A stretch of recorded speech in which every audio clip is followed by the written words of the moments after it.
on a suddenly not so casual, my favorite Monday. It is Memorial Day 2023. It is MLB Betting the Show. It is Sharky Walters Nation. 9 words of lifestyle. Ride the way we got out of the water. It is Sports Wagering Network, the Shark and the Gun. We could not be more excited to be here with you guys. Memorial Day is one of my favorite holidays, kicking off the summer. Beautiful weather in the background, beautiful vibes, sending you guys top energy. Guns picks. What's going on this morning, my brother? Man, it is a beautiful Memorial Day weekend. I hate to see it end, but I'm going to celebrate here with a little cracked Viva for me. I think I'm going to go with the elderberry today as I take a little bit of a sip. 4.5 ABV down my gullet, and I can't wait to get into this baseball slate. We went 2-1 yesterday. We went 2-0-1 the day before, so I am ready to smoke the board and give you 4 winners on my end, baby. Let's go. Not waiting around as the gun fires off the whistle. We are going 1 o'clock Eastern, noon Central, AL out of division baseball. Nathan Eovaldi on the road at the Tigers, Comerica Park. Should be a good vibe there today for the road team, catching Oregon State's finest, Matthew Boyd, home outside of the division where he pitches poorly. Guns picks. First 5, run line, the first official of the broadcast. Yeah, I'm not going to be going against the hot hand that the Rangers are throwing out there. They're absolutely on fire as far as the first 5 innings are concerned. And you got Eovaldi on the mound here. Eovaldi is 8-2 after 5 innings and has had the lead after 5 innings in 7 straight games overall. So 10 starts, 8-2 after 5. He's had the lead. Now you got Eovaldi. You check his numbers: 1.3 runs per 5 innings on the road this season, and 0.6 runs per 5 innings in his last 5 starts. I mean, this guy is absolutely pitching crazy right now. But you got to look at Boyd on this one. Boyd, while decent on the road, not so much at home. He is 2-4-2 overall as a starter after 5 innings this season. He gives up 2.7 runs per 5 innings overall. However, at home, 0-3-1 after 4 in his last 4 starts, giving up 3.75 runs per 5 innings. Then you got to look at Detroit in their last 10, 3-7 after 5 innings in their last 10 home games, and that is just versus non-divisional opponents. You have a non-divisional opponent here with the Rangers. Also, you got Texas, 13-3-1 in their last 17 after 5 innings, 8-2-1 in their last 11 road games after 5 innings. That is a mouthful here, and I'm going to be trusting Eovaldi and the Rangers to get it done here on Memorial Day. Give them to me on the run line, minus half a run, minus 128. First 5, 2-unit banger. Bang, bang, bang. Yeah, I definitely couldn't talk you off that. I'm not on it personally, but I think this is the best play that Guns has I don't have here. I didn't go to the early game, but this is really, really spot-specific stuff. Matthew Boyd outside of the division at home, just an absolute gas can, coming in here off 2 road starts where he's been very good. Great look from the Gun. Second play, staying in the afternoon card, out of division AL yet again. 5th career start for JP France, 28-year-old out of SEC Mississippi State against Sonny Gray on the road. Twins have not functioned very well on the road. Sonny Gray did ace this team earlier on, April 7th. 7 innings pitched, 14 Ks, I believe, his best start of the season. However, the Gun fading him in the first 5. Houston, first 5, official. I just think it's weird that Houston is favored here with Gray on the mound on the road. But when you actually look at the numbers, Minnesota doesn't perform well on the road. Let's get into the stats here. Gray on the mound, dominant at home, but he's 1-2-1 in 4 road starts this season, getting no run support. And I want to talk about that with the Minnesota offense. Minnesota only putting up 1 run per 5 innings of run support on the road when Gray pitches. Now you got to go with Houston on this one. They're going with JP France on the mound. I know he hasn't really pitched the greatest. He's not an absolute stud like a lot of the guys in their lineup in the pitching rotation. He's 2-2 as a starter, though, after 5 innings, giving up 2.25 runs per 5. I'm more predicating this play on the fact that Minnesota just is terrible on the road. You check about the issues on the road in their offense. Overall, 1.3 runs per 5 innings put up in their last 18 road games. They are 3-10-5 in that span. So you can't put up the runs. you ain't going to be leading after 5 innings. Also, you got to look dating back to 2022, and they've also played this year as well. Houston 8-0-1 versus Minnesota after 5 innings with an average run differential of +2 in that regard. Also got to look at Houston 9-3-1 in their last 13 games overall after 5 innings. So I'm going to be riding with above average pitcher on this one, but I trust the Houston offense to get it done. And I think the Minnesota bats on the road are lackluster at best. So I'm going to be taking Houston money line -112, 2-unit special. Yeah, and we were discussing this off the air. The only thing that I think might be a mild hesitation is obviously France. Only home start this year, did get hammered against the Cubs. But I do think the line is telling you a strong story here, where France is favored significantly against Sonny Gray, who again did ace them at home. France has been great on the road. One isolated start against the National League. I think you're onto something here. I think this is the sharp number here. Houston in the first 5 -112. My first play, two plays in one game. We're going 8 o'clock, 8:10, I should say, 7:10 Central, guaranteed rate field. We're taking the White Sox first 5 and the game. It's funny, when I dropped these plays last night, I immediately started to get backlash on the White Sox. And I want to say this to people. First of all, we love you guys. We thank you for the conversation. Never stop. We also don't love the White Sox. Let's just not get that twisted up here.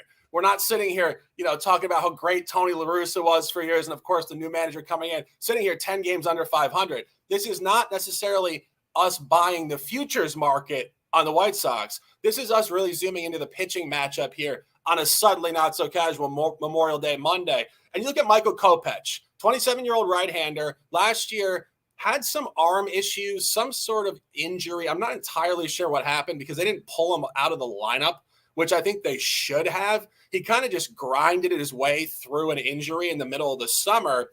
And the same thing seems to be happening this year. I'm not entirely sure if he was injured in April, but he was not very good in April. And he's showing noticeable upward movement in his efficiency here. Not only that, this guy is a spot-specific pitcher. In different environments that do sustain, he pitches very similarly. He is very poor road outside of the division, which is mostly why his statistics do look somewhat mediocre. On that road point, 22 innings pitched, 22 hits, 14 earned runs, and 1 isolated home start. It was actually the opener to the campaign on April 3rd at home against San Francisco out of the National League. It's funny, we were just talking about JP France getting hammered by a National League opponent in his only one. Same thing with Kopech here. And again, that psychology of pitchers. They don't really know the opponent. They don't motivate very well. The BVP stuff, the frequency pattern recognition is a little bit skewed. 4 2/3, 8 hits, 7 earned runs. He gave up 5 home runs in that start. But when you really start to zoom in on tonight's matchup, you zoom into where he performs very well. At home against the American League. He is 3-1 straight up. He is 2-0 as a favorite. I think a corollary spot to this is coming off of a good road start, which is what he's doing tonight. He did pitch reasonably. I wouldn't say he pitched like an ace, but he did put 5 innings pitched, 6 hits, 3 earned runs on record against Baltimore in a victory. Did win the first 5 there as well. And you go to the other side of this game, you find Griffin Canning, also a 27-year-old right-hander who missed all of last year with an arm injury. So a lot of similarities in these pitchers. Righties, 27 injuries last year. But if you look at Canning this year, again, home to road splits. This guy pitches very well at home. And I think very, very specifically here, he's coming off his best start of the season against the Red Sox. 7 innings of 0 earned run ball in a win. Now he goes onto the road where he has been far more pedestrian. 15 2/3 innings pitched on the road, 19 hits, so more than one hit per inning, 10 earned runs, and 3 home runs against. In all 3 of his road starts, he has given up a home run.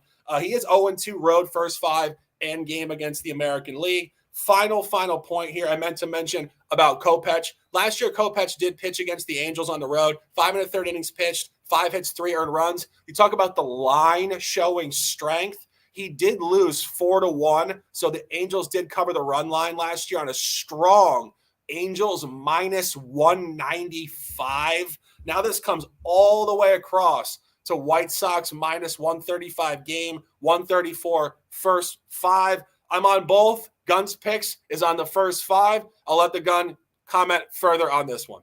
Yeah, I mean, you hit a lot of the key points on this one. I'm on White Sox money line on this one, and it's another 2-unit play for me. I'm only giving 2-unit plays out to you boys, so you better appreciate it. Want to shout out the chat real quick. Got Ziggy Balls, Mock, Jay's Final Take. What's going on? Happy Memorial Day to you folks. But let's talk about the White Sox here and what I got here from a first 5 perspective.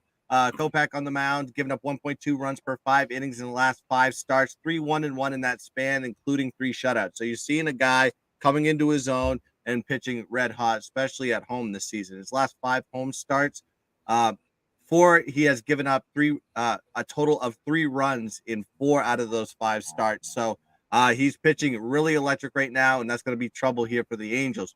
Now, Canning is going to be pitching for the LA Angels. He's given up 3.3 runs per 5 innings on the road this season. He's 1-2 after 5 in his only 3 road starts this season. But you have to look at the White Sox at home in their last 14 home games after 5 innings, 8-3-3. So this is a team that likes to play at home. They're comfortable. And yes, I agree. I'm not really a big fan of betting the White Sox, but in this particular spot, I think this is going to be a absolute W, and the line is telling the story here. I got him at moneyline minus 144 because I couldn't wait to get on that one, and I bought it a little bit early, but hell, yeah, I think it's still a W on this one. So give me the White Sox here, moneyline minus 144, first 5, 2-unit special. Yeah, and final play, very similar stuff here as to what we just referenced in the White Sox game. We are going to the final game on the card at 9:40 p.m. Eastern, 6:40 Pacific, T-Mobile Park, Seattle, Washington. The Seattle Mariners are a bye team, and the Seattle Mariners are a bye team specifically against a team like the Yankees. And what people might say, why? Considering these teams do not play in the same division and they don't play, obviously, on the same time zone. 2 reasons. 1, Seattle and New York are going to be competing for the wild card this year. Early series like this in late May, early June do start to determine playoff outcomes between teams that will need heads-up games against each other down the road. And then you start to zoom in on these teams and you start to zoom in on their run differential. Very, very interesting and noteworthy stuff to buy Seattle in this series. Seattle is only 3 games over 500 at 28-25. They have a plus 37 run differential. That is an incredible, incredible buy element. Only 3 over plus 37. The Yankees on the other side of this game are 32-23, 9 over 500, only plus 27. So the Yankees are 9 over plus 27. Seattle's only 3 over, but 10 runs better on the plus. This is a Seattle spot, and this is a Seattle series. And when you start to zoom in on the pitching matchup here, you find a great fade element in Domingo Germán. Domingo Germán is coming in here off a suspension for some sort of sticky stuff. I will say, when you come back off that suspension, it does take on a bit of a weird environment for the pitcher. Not only have you not pitched in 10 days, but also at the same time, if you were having trouble gripping the ball before and now you can't use whatever you were using, this could be very problematic for Domingo. And then you start to look at his out-of-division road starts. Very, very poor. Similar to the previous conversation we had with these other pitchers, these guys do take on unique environments, road versus home. He's only had 2 road starts within the AL outside of the division this year. At Cleveland, early season, April 10th, 3 innings pitched, 2 hits. So fine, 5 walks in a 3-2 loss. And that was the only time he's been an underdog on the road in this environment this year. Key point, as an underdog, he is an underdog tonight. Later on at Minnesota, he did win the game 12-6 as a small favorite at Minnesota, but equally terrible. 6 innings pitched, 5 hits, 2 walks, 6 earned runs, 3 home runs against. This Seattle lineup has some boppers out there that could light this dude up. He doesn't have a lot of natural movement on his fastball. He will try to spot the corners. If he can't locate because of the sticky stuff issue, Seattle could tee off on this guy early. And final point, home pitcher Bryce Miller here, 24-year-old rookie. Very, very good to start his career. 31 1/3 innings pitched, only 4 earned runs, 28 Ks, 2-0 at home, 0 earned runs, one specific start. He did ace the Houston Astros, which I think will apply to this game tonight. As I mentioned, by Seattle in this series, Yankees traveling across country after yesterday, getting situated, new body time. Love this play, minus 134, 1.25 units. Official Guns picks with the first 5. Yeah, I'm agreeing with this 100%, man. This is a Seattle play all the way. And I'm going to go on first 5 on this one, minus 138. And you hit the nail on the head. Miller's on the mound for Seattle. He's been an absolute ace for him. 4 starts this season. He's only given up 1 run in those 4 starts. That's right, 1 run. 3 shutouts, 1 run. After 5 innings, he's 2-1-1 after 5. So most of that is just because of the run support that he gets from Seattle. So I do lean a little bit towards the under, but it's nothing official on that one. But your man is on the mound, and like you said, coming back from the sticky stuff, coming back from suspension. He is 4-4 in 8 starts this season after 5 innings, giving up 2 runs per 5. But that doesn't matter here because Seattle 7-3 after 5 innings in their last 10 home games, giving up 1.5 runs per 5 innings, and 5 of those were shutouts, goose eggs they gave to the opponent in that span. Also got to look at the New York Yankees versus non-divisional opponents on the road. Break that down. They're only 5-5, but they've given up 2.75 runs per 5 innings. So I think they're facing a pitcher that's not going to give up a lot of runs. They do predicate a lot of their success on getting run support from their offense, where their pitching gives up anywhere between 2 to 4 runs per start. I think they're not going to get it done here with Seattle, especially Miller on the mound. This dude is electric. He's an ace, and he's going to be throwing absolute gas today for the Mariners. So give me them Seattle money line, minus 138, first 5, another 2 unit. Banger! Bang, bang, bang.